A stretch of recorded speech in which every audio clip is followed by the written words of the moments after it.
Hello, my name is Justin Bright, and welcome to Kerbal Space Program version 1.10.1 in my next small step RP-1 career mode playthrough. And we are coming back. We got just one more episode of the busted audio footage, but that should be over after this one. But yeah, we are here back with the Caustic Solar back. We're going to do a little bit of science and try to wrap up some cool stuff. Alright, we're back here at the Caustic Solar back. I'm pretty sure I have this set up so that I can double check my entry trajectory about a week's time. So I'm just going to do bed and make sure that everything's lovely.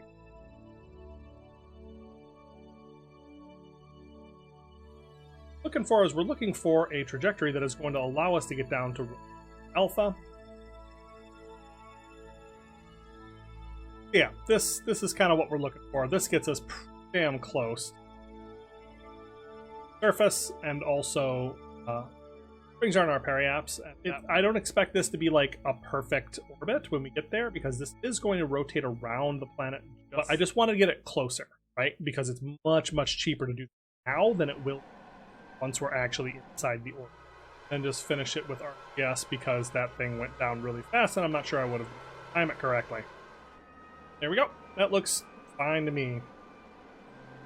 And we'll be able to adjust that and get hopefully closer to our target. Get there. For once, actually using the slow rotation of Venus to our advantage, hopefully. Question mark? So yeah, there we go. That is what we got to do with the Caustic Solar back. It should be arriving inside the sphere. Really not sure why I'm just getting this, but I just now have seen the contract complete for Phobos landing. Huzzah! We have landed on Phobos. Landing another probe on another planetary body in our system, no easy feat. Science together from this lander will unlock some of the solar system. And also unlock about 1 million funds. That's what I was going for. So that's fabulous. And we are just about done here with Hermes to Vesta. This thing is out here gathering the last bits of science in space high around tiny, large asteroid. And now, with just what little Delta V we have remaining, we are going to get ourselves into a nice low orbit.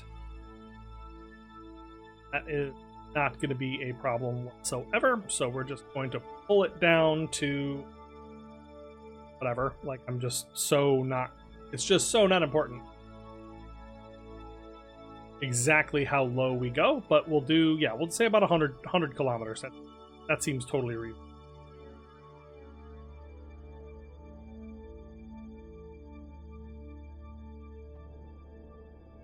Because if I remember, we are just about on top. We're just above the low. We are just in space high. Like that's we're like right above it. If I'm remembering correctly. I think there's any more contracts that I have for it. Nope, there's not. We're just doing this for the science. Rotating around. Man, it's pretty. Real pretty. But rotating around and getting ourselves into a lower and check this place out a little better and get all of the low science now that we have done all of the high. Alright, so now I'm going to just let us fall down into the space high at 330, space just above. Okay, so yeah, it's not even a... So I am going to circularize at periaps. Oop, there we go. And we're going to call that our final orbit of Vesta. And the last thing I want to do before I let this thing go is kind of see... min inclination, 50 degrees. Okay, if I get just a little bit higher in inclination, I should be able to get my orbital perturbation as well. But yeah, I want to make sure that we are able to get as much science as we possibly can. Because I'm just going to leave this in orbit. That's just not even a problem. And there we go, we have made that burn. Rotate around until we have connection back home. Go. Fabulous. 3 things that do not have Minimum eccentricity 0.004. That's right. That was a big reason why. Have a slightly eccentric orbit. We're just burning a little bit with our RCS to get our micrometeorite happy. Go. Now we need mass spectrometry, which needs even more eccentricity. Goodness gracious. Here's what we can do with that, actually.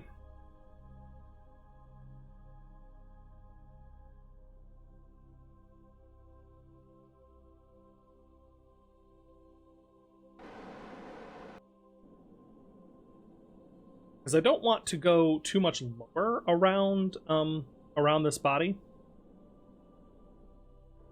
But I am happy to go a little higher because I'm pretty sure that space low was about 200 or so kilometers. 0.01, perfect, beautiful. That should be plenty on space low. And the last one is we need to increase our inclination just slightly.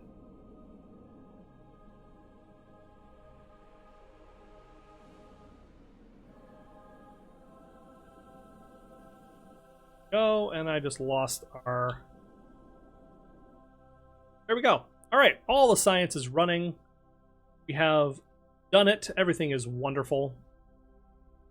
Yeah, so that's it. That's it for this this spacecraft. And we are going to leave it here to do science basically forever, but it can leave our lists and so forth, and I do have to worry about it. And even because I kept the decoupler, then we'll flip this around anti-normal to make sure that we don't lose all the gains we just made when we decouple this to finish off the mission.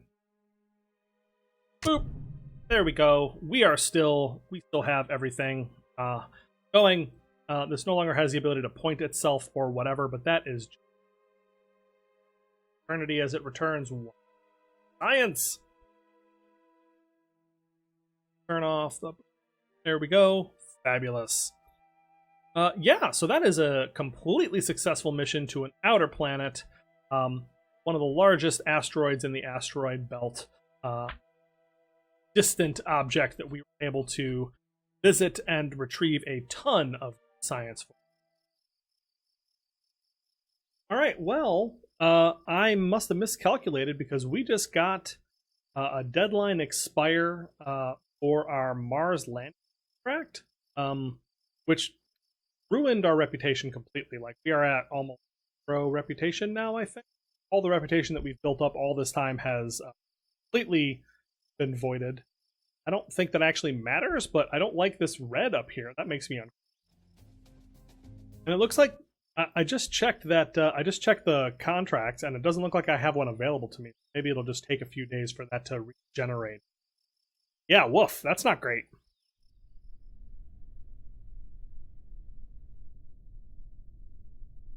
All right, so we have here Orb Lab 1, or 2. Yeah, Orb Lab 2 on the pad, ready to head up to Orb Lab 1. I am going to try very hard to get this to a rendezvous, but if it doesn't make it, then so be it. We are just waiting now to reach the target plane so that we don't have to deal with any inclination difference. Now that we are about half an hour ahead of that plane, I'm just trying to check out where the heck it is. Because, as you'll recall, I have this J2 engine is what is going to get us up into the orbit. We are going to have one ignition that is going to get us circularized at whatever orbit that we have, and then that leaves us 2 ignitions to do the rendezvous. So we can't do 2 else, but we should, in theory, be able to ignite once to circularize this orbit, once we ignite twice to ascend to the Orb Lab 1 to make the transfer to it, and then ignition 3 is the actual finished rendezvous, and then it will just be RCS that I will be able to around and try very hard to actually make the connection, but we'll see about that. Like I said, the fallback plan is just that it's fine wherever this thing ends up. But what I think we can do is I can launch into a 150 kilometer circular orbit because we are well ahead of We are well behind Orb Lab 1, so we want to make sure that we are underneath it and able to catch up. Sorry, I keep jumping back and forth because I'm spastic, I guess. All right, so I think everything is fine, so I'm just going to engage the autopilot, and we are going to see the first launch of our newly tooled Saturn IIc launch vehicle, which is, once again, just the Saturn 1. It's the Paladin 2C, which is equivalent to the Saturn 1B. Not worry about it too much. And ignition. And those 8 H1 engines push us off the pad. Yes, I love it. Just looks fantastic. Nice rotation, and we are off and away. I'm just going to time warp through because this is probably fine. But yeah, this is a really capable launcher, and I'm really enjoying that I'm getting just a ton of use out of this. The 8H1 configuration is relatively cheap, so that's not an issue at all. The J2 upper stage is just a fantastic engine that I have no issues with and is able to do a whole lot of good work. So that is also a thing to be using. This has been the 2C designation means it has been upgraded with the newest H1s and J2S configuration. All right, we are just about at the end of our main stage. Climbed up to about 53 kilometers. We have main engine cut off. Have ignition of our J2S upper stage that is going to bring us up into our final orbit.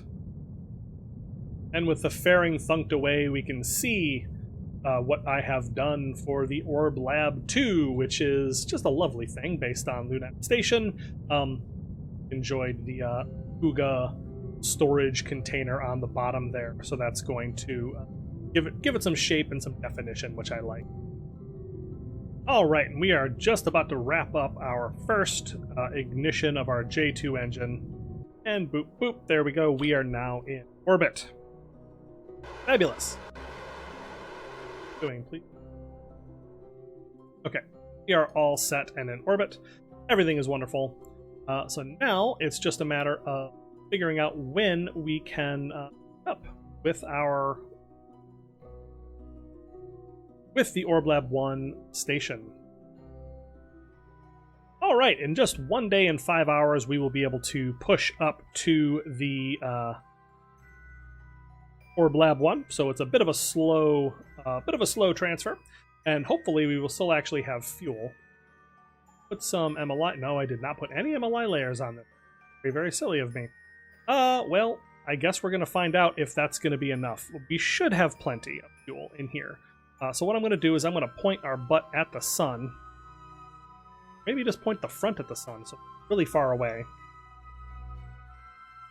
Alright, so we are pointing as a way, get the tank out of the sun as much as possible, and we're going to see if it survives for a day and 5 hours out of the sun with fuel. Because we don't need much, but I do need to burn twice. See how it goes. Alright, so jumping back to Orb Lab 2, let's see how we did on fuel. Looks like we did great, actually. I'm really surprised. I thought for sure there would be a lot more boil off than there was, but yeah, it seemed to work out fine. I don't know if it like bugged out and just didn't burn off anything or what, but I'll take it either way. Alright, so now just pushing to... Man, very slowly to make this note. It's like I'm trying to push around a 40-ton spacecraft or something. Space station. Don't understand why it takes so long to do. Alright, only a minute late, but we are firing up the engine, and there we go. We have made our Rendezvous Burn, which will get us pretty far away. Let's see what I can do to fix this. Oh yeah, no, I totally just ran out of RCS. That's neat.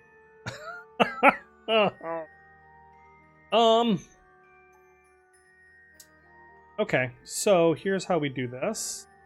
Just activate those.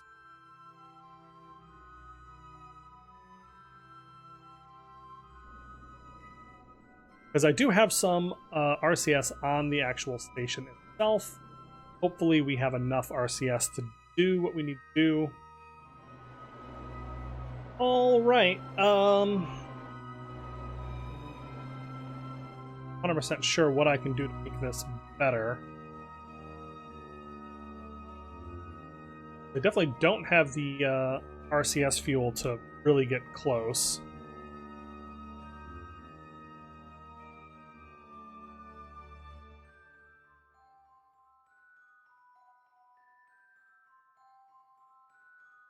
All right, is what it is. All right, so we are making our approach now. Look at the target. See that it is passing by in a similar orbit about 28 kilometers away as we are.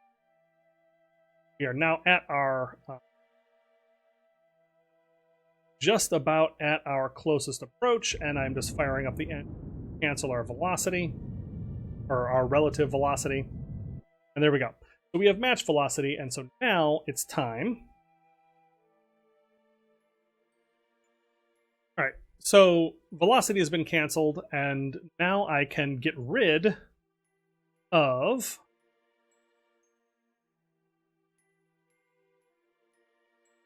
our upper stage. Couple this.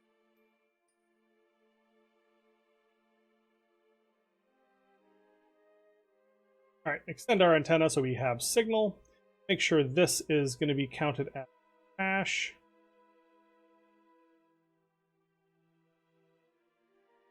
I think I always forget to make that change. All right, so now I have to try to get into a actual rendezvous with that. So it's not going to be as easy as just pointing at it, unfortunately. About a minute or two. See what I can do with the RCS that we have.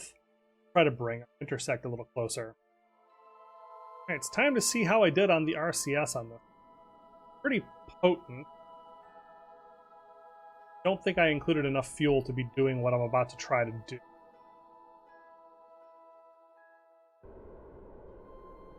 Yeah, because we're able to make some changes to our we're able to do some delta V here. That's actually not so bad, but when we arrive, we're going to be looking at about a 22 meter per second delta. That's going to be a bit harder to deal with.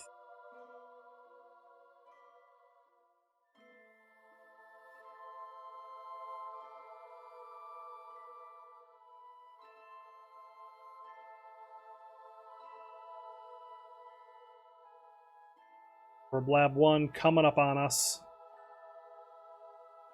You know, I should check and see what kind of RCS that has when we get a little closer, just so that we can see if it can help us. Jumped into physics range.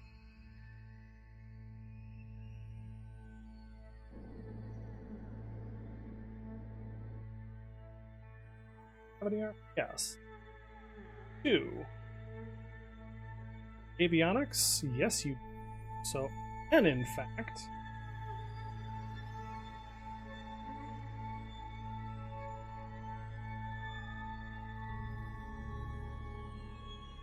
Yeah, so this also has a bunch of RCS and the ability to cancel out some of this velocity.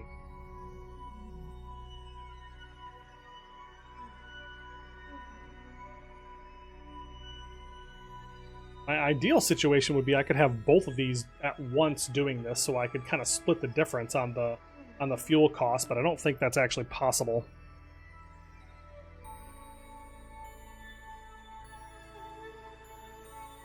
Looks like the Orb Lab 2 is going to have a much better chance, so let's do that.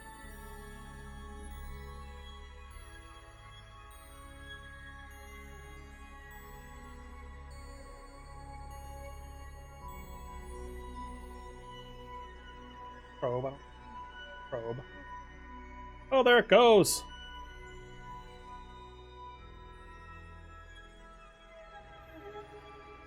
Alright, here we go. We have about 20 meters per second left. or 20 units of fuel left. Oh, heck. Careful with that, I guess. And we're canceling velocity, but not nearly fast enough.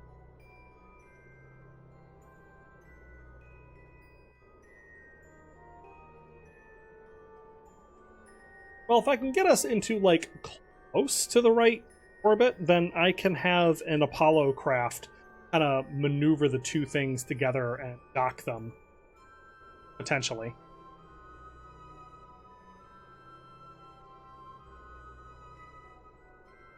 Yeah, because this is just not quite going to work. So yeah, this is going to be something for a future mission, I think.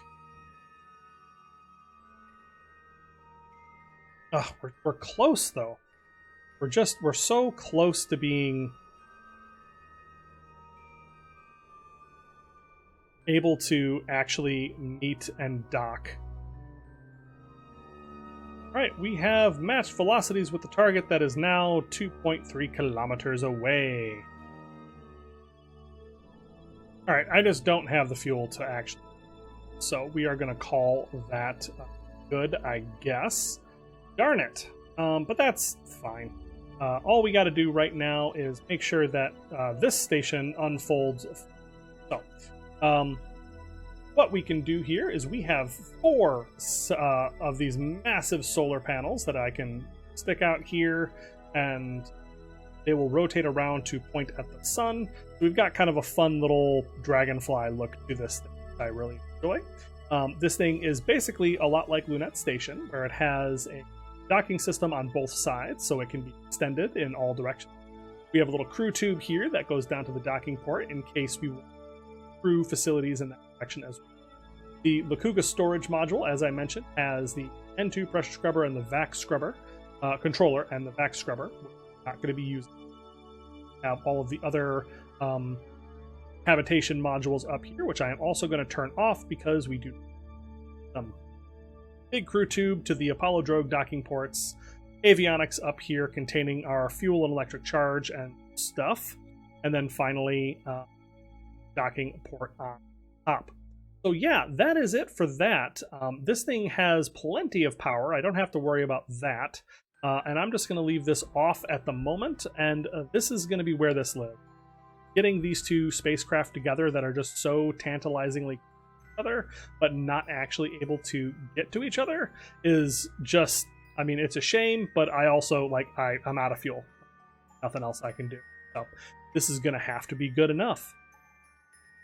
But even so, without them being together, like I said, this was just a contingency, and this is fantastic on its own. This is going to be a great space station, and it has all of the resources that we need to nail the 60-day in-orbit contract. With 4 people. So that is what our next goal is going to be. Alright, but that is actually going to do it for us this episode. I will play around with that space station a little bit later on and see if I can't, like, maybe move it into orbit and connect it and all that stuff, because I still like the idea of using old space stations as the core of my habitation modules that we use for, like, Mars missions and that sort of thing. So we'll see how that goes. But yeah, in any case, if you enjoyed this episode, please let me know what you think down in the comments below. Like and subscribe and all that, and I will see you next time.